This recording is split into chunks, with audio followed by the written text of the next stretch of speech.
Hi, I'm Tim. Welcome to our channel and thanks for logging on. If you enjoy these videos, do me a favor and subscribe to our YouTube channel right here at Watchbox Reviews.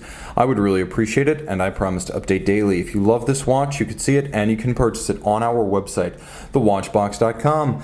Today we're discussing the 2004 to 2008 Lange Sohne 1815 chronograph, also known as the Flyback Chronograph. This one is a handsome reference 401.031, 39.5 millimeters in rose gold. It's a pared down, both mechanically and aesthetically, take on the classic datograph. A handsome pulsation scale, alpha-style hands, flyback chronograph, no date dial. This is a graceful dress complication that wears easily on my 16-centimeter circumference wrist. Now, the 1815 mechanically is almost identical to the Dato, with the exception of the date mechanism itself, and the timepiece on my wrist slimmer than the datograph, and that by far.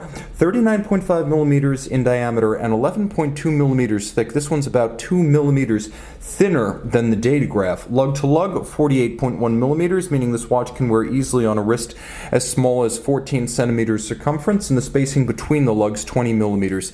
Now, the timepiece is equipped with a robust factory strap, large rectangular scale alligator leather, and a semi-gloss finish. You can see it has a folded edge, a monotone stitch, and on the underside calfskin, it is a new Lange Sohne factory strap, and it's equipped with the Lange pin buckle, which is a brilliant piece.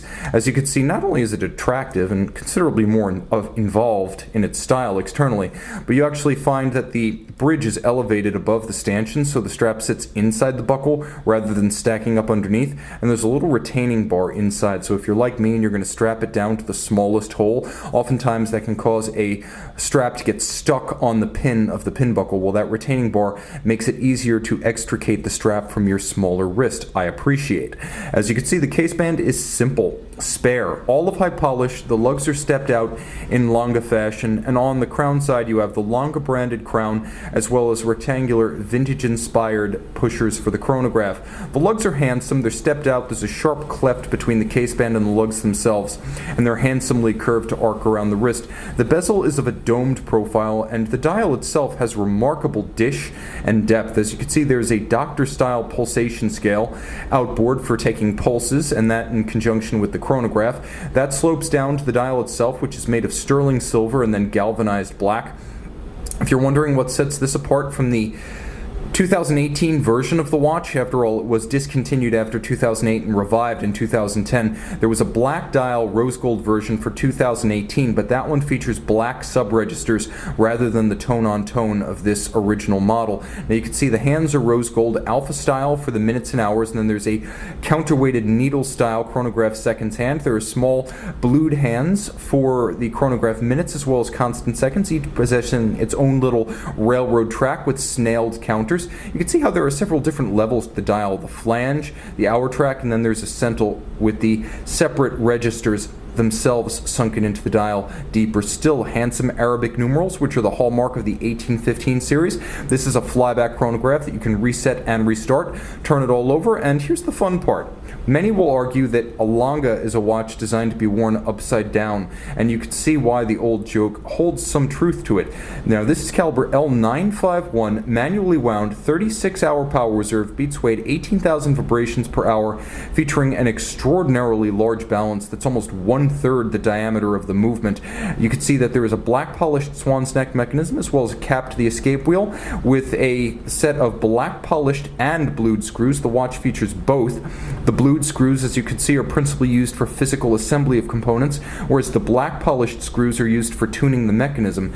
Now, there is the column wheel chronograph with the crenellated column wheel interacting with its levers and horns, and the wonderful thing here is you can see that the lateral clutch is fully visible and fully jeweled. No bushings here. This is the only way to do a lateral clutch, all jeweled and lubricated. Now, you can see when I move the clutch out of contact, I can recenter things by dropping the hammer on the heart cam at center. Now I've properly recentered the chronograph display, and it is an absolute pleasure to use as the column wheel mechanism is incredibly crisp. Adjusted in 5 positions like a chronometer, it features exquisite German-style watch design, meaning it features a nickel-copper-zinc alloy for the bridges and plates, that German silver alloy you've heard of. Not silver, but with the copper content, it has a rich golden hue that grows darker over time. A freehand engraved half bridge for the balance, that's a wonderful feature because no two are exactly alike. Again, that's done without an engine, that's done with a chisel and a hammer. Blued screws, kiln fired, and blackened screws, optically smooth, mirror polished. The edge of every bridge features a mirrored anglage, and there are glasuta stripes across every bridge, as well as an engine-turned perlage on the base plate itself. A big, slow-beating, traditional pocket watch-like movement in a pocket watch-like chronograph. A Lange, in many ways, is a pocket watch you can wear on your wrist, and this is a timepiece that honors the great tradition of 19th century and early 20th century Saxon pocket watches. 30 meters water resistant, so it's not an aquatic watch, but for every other occasion, I can't think of a better compliment to your wrist. Stop seconds is the last feature I should probably mention on the way out. Find it and make it yours on the Watchbox.